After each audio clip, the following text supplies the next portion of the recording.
आज कई दिनों के बाद वक्त निकालकर विकास, सेजल और विभा तीनों घूमने निकले थे। तीनों एक ही कंपनी में काम करते थे। 1 साल पहले तीनों ने एक साथ कंपनी ज्वाइन की थी। तब से वो तीनों काफी अच्छे दोस्त बन गए। साथ में लंच करना हो या एक साथ मूवी देखना या फिर घूमने जाना, सारी चीजें वो मिलकर करते। उन तीनों को घूमने फिरने का और नई नई जगह एक्सप्लोर करने का बड़ा शौक था। इसलिए उन्हें जब भी मौका मिलता वो लोग नई नई जगह घूमने जाने का प्लान बनाते। लेकिन काफ़ी दिनों से वो तीनों कंपनी में एक प्रोजेक्ट के चलते काफ़ी मसरूफ़ थे। लेकिन अब उनका प्रोजेक्ट पूरा हो चुका था। इसलिए आज बड़े दिनों बाद विभा, सेजल और विकास ने तय किया कि इस बार वो कहीं दूर घूमने जाएंगे। इसलिए वो तीनों भी राजस्थान आए थे। वहाँ घूमने फिरने लायक बहुत सी जगह थी। तीनों भी साइट सीइंग के मजे लेते हुए घूम रहे थे। घूमते हुए वो तीनों एक जगह आ पहुंचे। उस जगह पर कई पर्वतमालाएं बनी हुई थी। पहाड़ों पर जाने के लिए घाट बने हुए थे। विभा, सेजल और विकास तीनों चलते हुए वहां के एक पहाड़ पर चले आए। उस पहाड़ पर एक पुराने जमाने का किला था, जहां से करीब 200 मीटर की दूरी पर एक प्रवेश द्वार बना हुआ था। प्रवेश द्वार के पास एक अत्यावश्यक सूचना बोर्ड लगा हुआ था, जिस पर लिखा हुआ था कि अंदर खाने पीने की चीजें ले जाना सख्त मना है। वहां पे मौजूद गार्ड लोगों को खाने पीने की चीजें अंदर ले जाने से रोक रहे थे। विभा, सेजल और विकास जब उस गेट से गुजरने लगे, तब सिक्योरिटी ने उन्हें भी अपने साथ लाए हुए वेफर्स के पैकेट अंदर लेकर जाने से मना कर दिया। उन्हें अपनी खाने पीने की चीजें बाहर काउंटर पर ही छोड़नी पड़ी। गेट से अंदर आते वक्त विभा ने विकास से पूछा, पता नहीं ये लोग क्यों हमें खाने पीने की चीजें अंदर ले जाने से रोक रहे हैं, और बोर्ड पर भी इसी बारे में लिखा हुआ है। शायद इसलिए कि टूरिस्ट लोग यहाँ आकर कचरा ना फैलाए, विकास ने जवाब दिया। ऐसे ही बातें करते हुए वो तीनों आगे बढ़ते हैं। अब वो उस किले के अंदर आ चुके थे और अंदर घूमते हुए किले की भव्यता देख रहे थे। वाकई भव्य था वो किला। पत्थरों में उकेरी गई सुंदर मूर्तियां, बड़ी और सुंदर शिल्पकारियां। उस किले की हर चीज काफी भव्य और सुंदर थी। किले के ऊपर से पूरा शहर नजर आता था। बाकी के टूरिस्ट के साथ वो किले पर घूमने का आनंद ले रहे थे। पर एक चीज जो उन्हें बार बार नजर आ रही थी, वो थी वहां लगे हुए साइन बोर्ड, जिस पर लिखा था कि यहाँ खाने पीने की चीजें लाना सख्त मना है। वहां पर खड़े सिक्योरिटी गार्ड सभी पर अपनी पैनी नजर जमाए हुए थे। वहां पर घूमते हुए उन्हें लगभग 3 घंटे बीत चुके थे और अब शाम को 6 बजे किले का गेट बंद होने वाला था। इसलिए वो जल्द ही वहां से निकलने वाले थे। तभी विकास कहता है, मेरे मोबाइल की बैटरी लो हो रही है, विभा जरा पावर बैंक देना तो। विभा जब अपनी बैग में से पावर बैंक बाहर निकाल रही थी, तब उसे कुछ महसूस हुआ। जब उसने बैग ठीक से देखा तो उसके अंदर वेफर्स का एक पैकेट रखा हुआ था, जिसे देखकर सेजल कहती है, ये क्या विभा, तुम ये पैकेट अंदर क्यों लेकर आई? इन चीजों को अंदर लाने की मनाही है। विभा अपनी सफाई में कहती है, अरे गलती से छूट गया होगा, मैंने जानबूझकर नहीं किया। चलो वैसे भी मुझे भूख लग रही थी, ये वेफर्स खा लेती हूँ, तुझे चाहिए क्या? सेजल ने मना कर दिया। विकास को पावर बैंक देकर विभा ने वेफर्स का पैकेट खोल दिया और वेफर्स खाने लगी, और खाने के बाद खाली पैकेट को बंद करते हुए वही एक कोने में फेंक दिया और वो किले से नीचे उतर आए। विभा ने बंद करके फेंका हुआ वो खाली पैकेट कोने में अपने आप खुलने लगा, जैसे कोई अदृश्य शक्ति उसे खोल रही हो। उसमें बचे हुए वेफर के टुकड़े जमीन पर फैल गए और अगले ही पल गायब हो गए, जैसे किसी ने उसे खा लिया हो। किले का माहौल बदलने लगा। अंधेरे में वो किला काफी डरावना नजर आ रहा था। विकास, सेजल और विभा वहां से होटल लौट आए। रात को 12 बजे उनकी वापसी की फ्लाइट थी। तीनों मुंबई वापस लौट आए।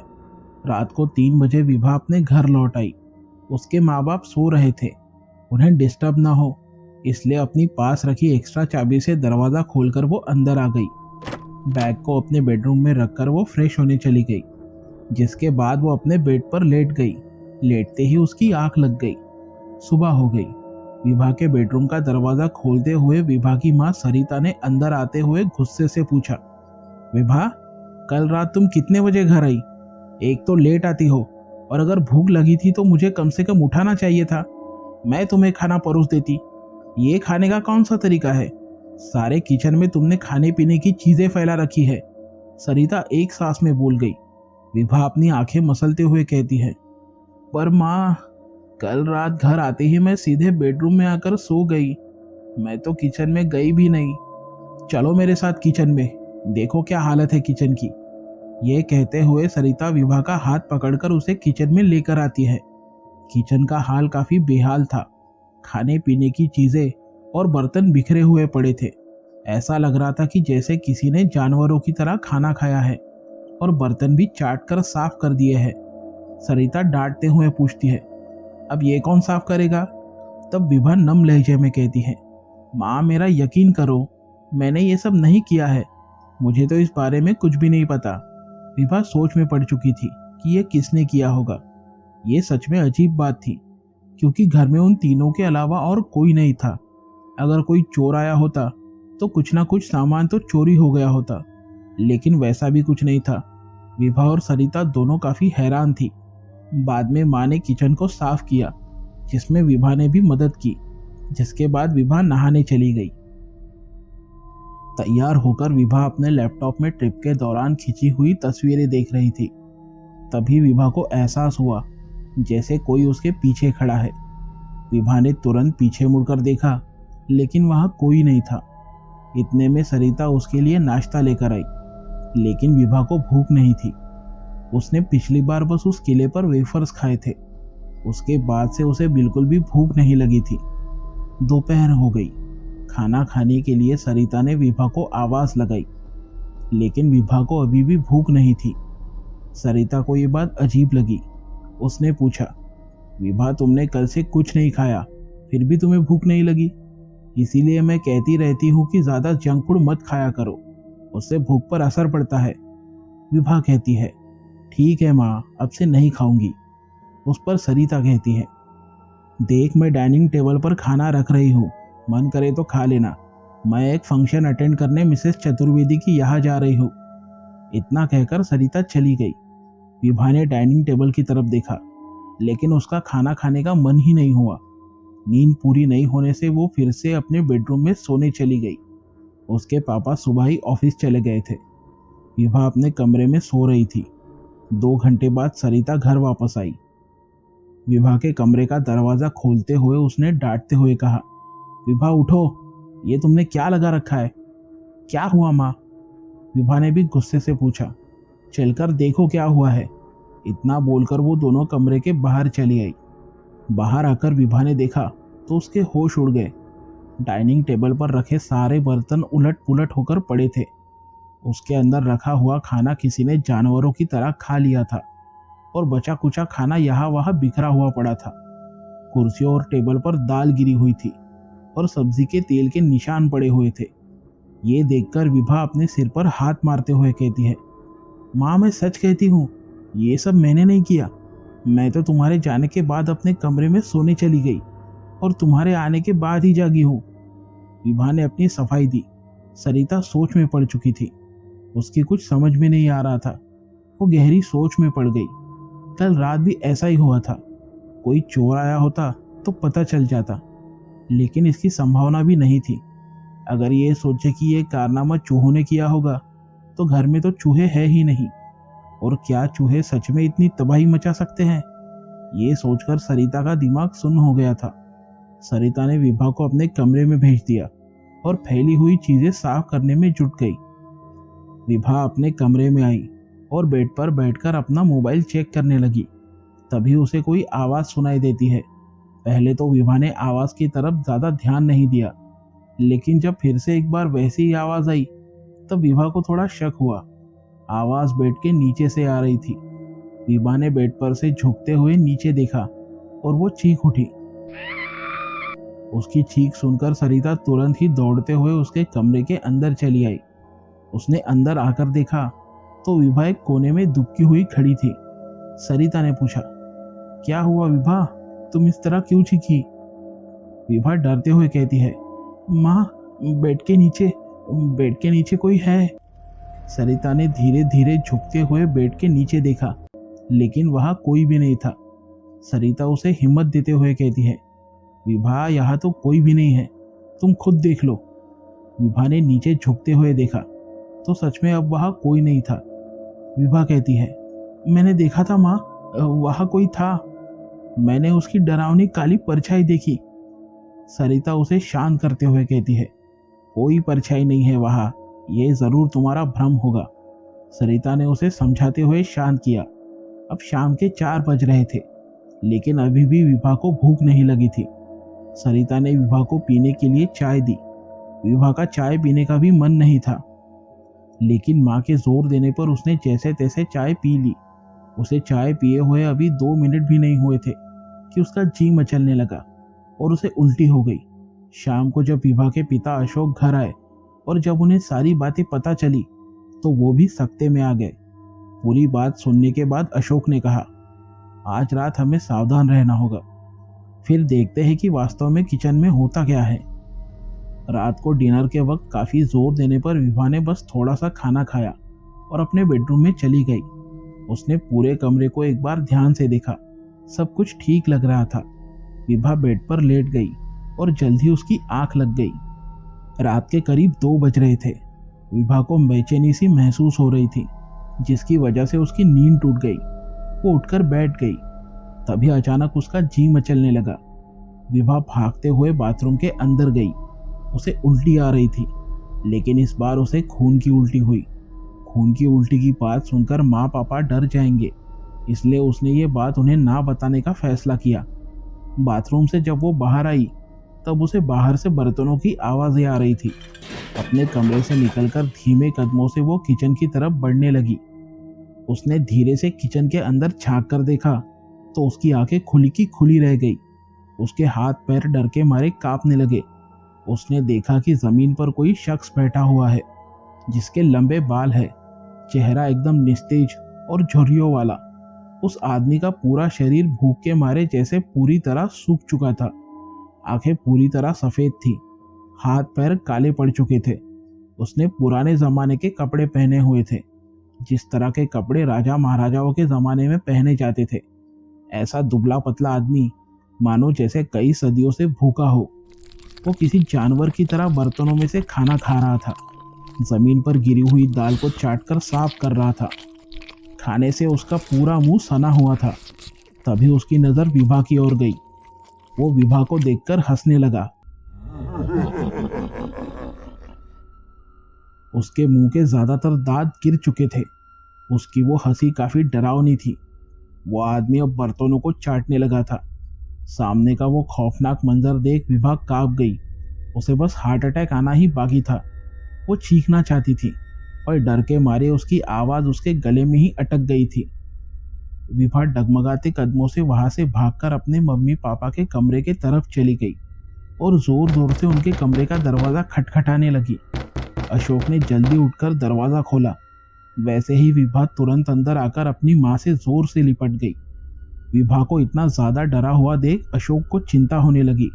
उसने पूछा, क्या हुआ विभा, तुम इतनी डरी हुई क्यों हो? विभा के होंठ कांप रहे थे। उसने लड़खड़ाती हुई आवाज में कहा, किचन में कोई है। अशोक ने तुरंत किचन में जाकर देखा तो वो भी चकरा गया।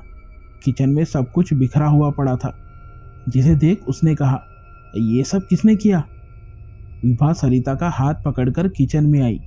किचन की हालत देख उसे भी धक्का लगा।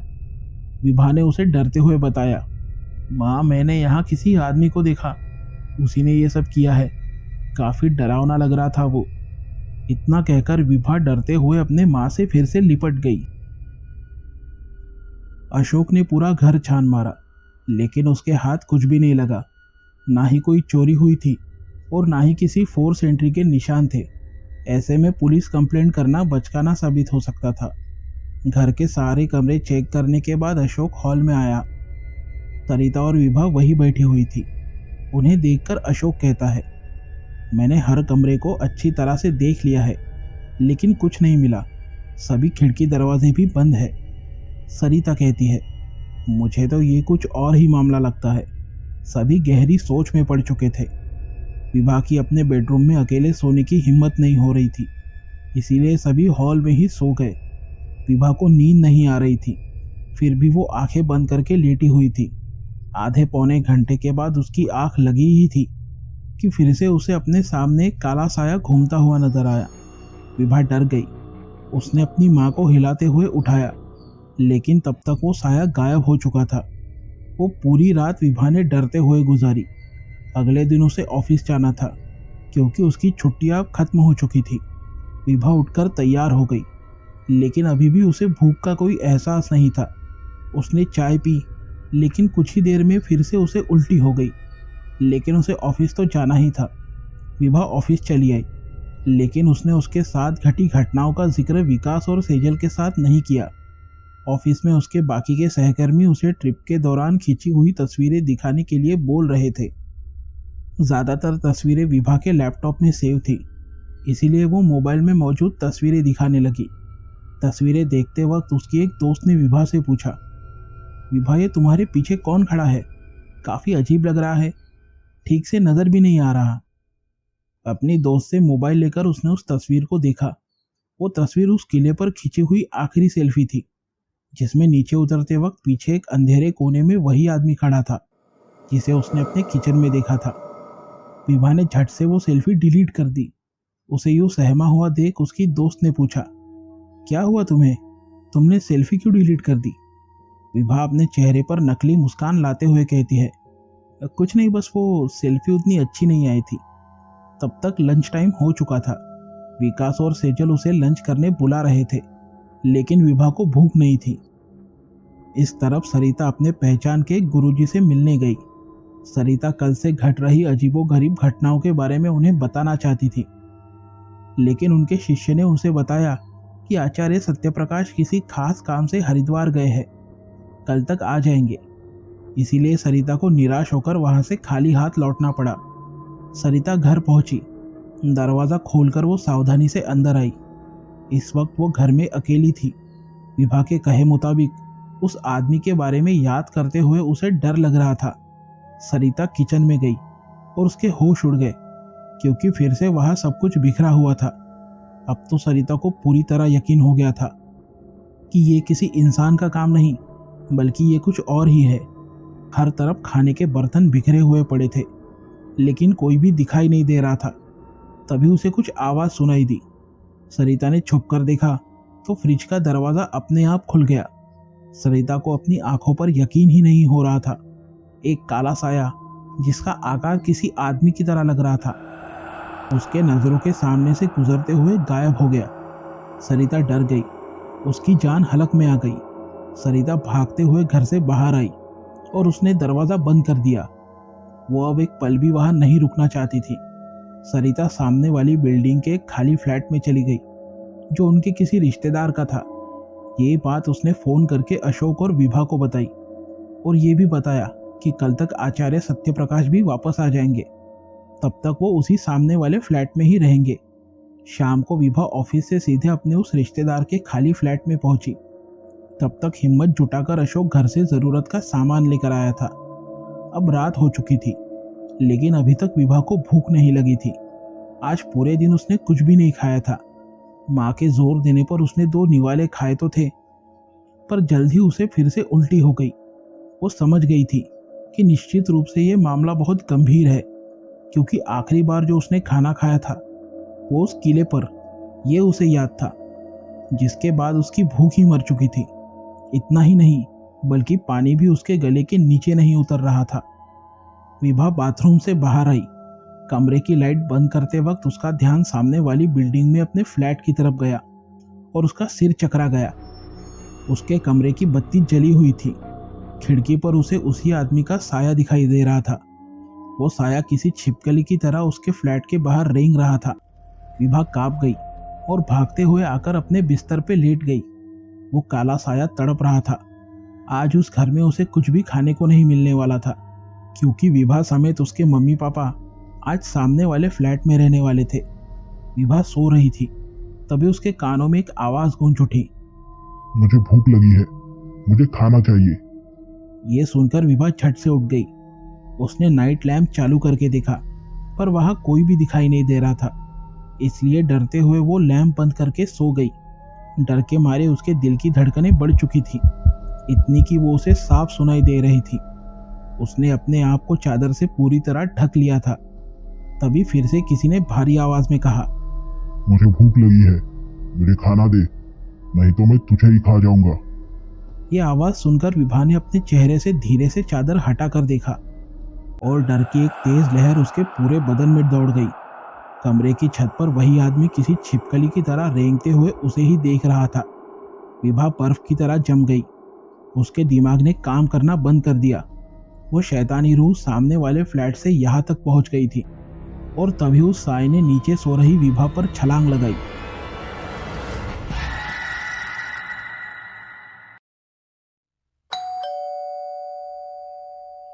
सुबह घर की बेल बजी। अशोक ने दरवाजा खोला। सामने आचार्य सत्यप्रकाश थे। अशोक ने उन्हें अंदर बुलाया। कल सरिता जी हमारे यहाँ आई थी। मैं किसी काम से शहर से बाहर था।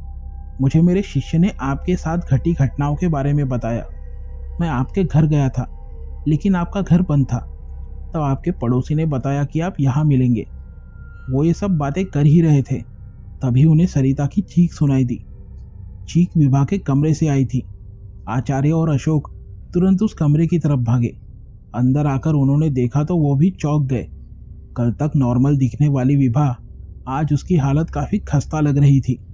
उसके बाल सफेद पड़ चुके थे, आंखों के नीचे डार्क सर्कल्स आ चुके थे, त्वचा खुरदरी और झुर्रियों वाली नजर आ रही थी, गाल पिचक गए थे, पूरा शरीर जैसे सूख चुका था।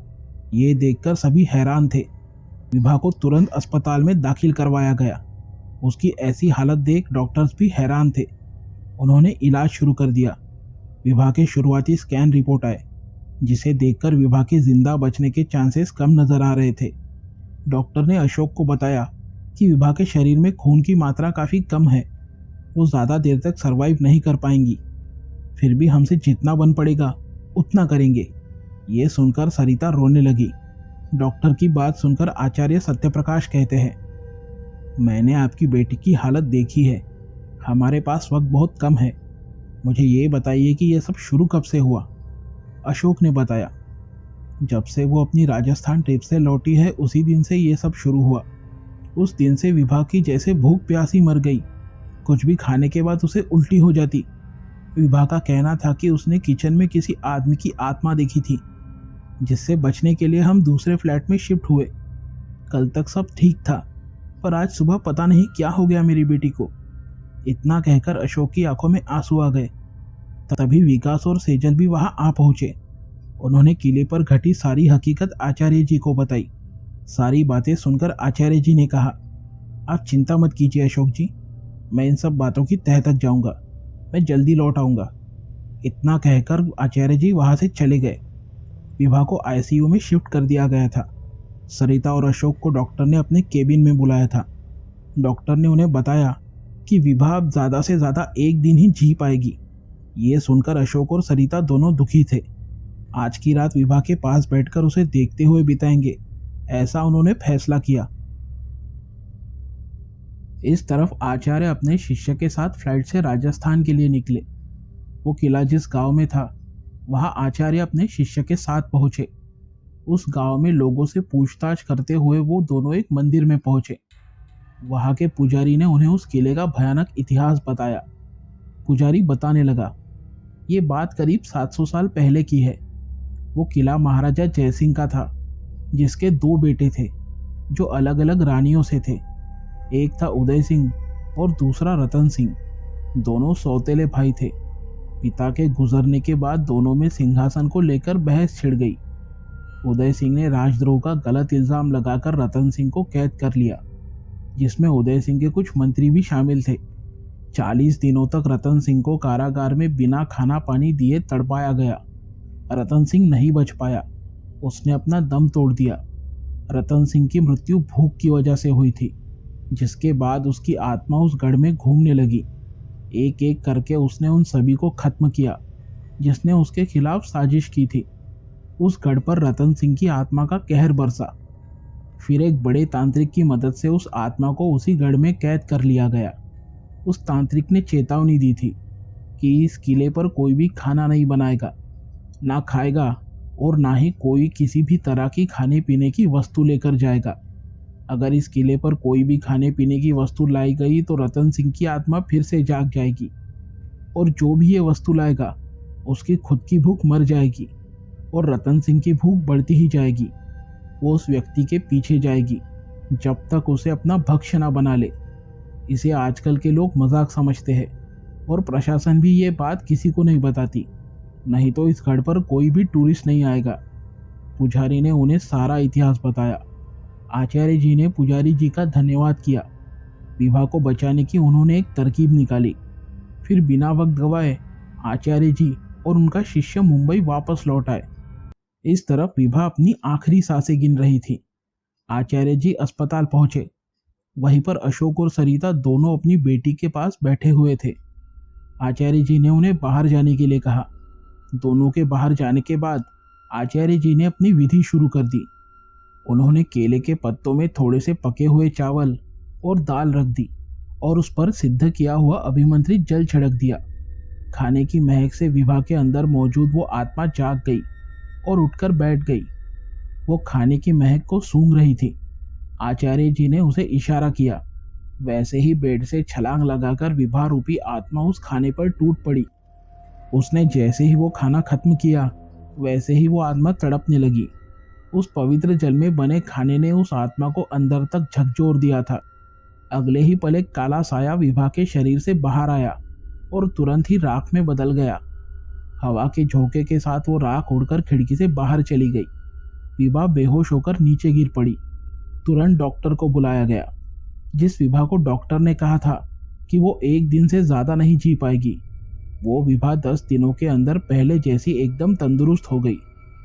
आचार्य जी, क्या हमने उस आत्मा को नष्ट कर दिया? उनके शिष्य ने पूछा। उस पर आचार्य जी ने बताया, नहीं, हमने बस विभा से उसका जुड़ाव खत्म किया है।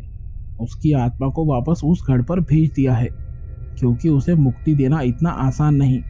फिर से जब कोई उस गढ़ पर बनाए नियम को तोड़ेगा, रतन सिंह की आत्मा फिर से जाग जाएगी। उम्मीद करते हैं कि ऐसा दोबारा ना हो।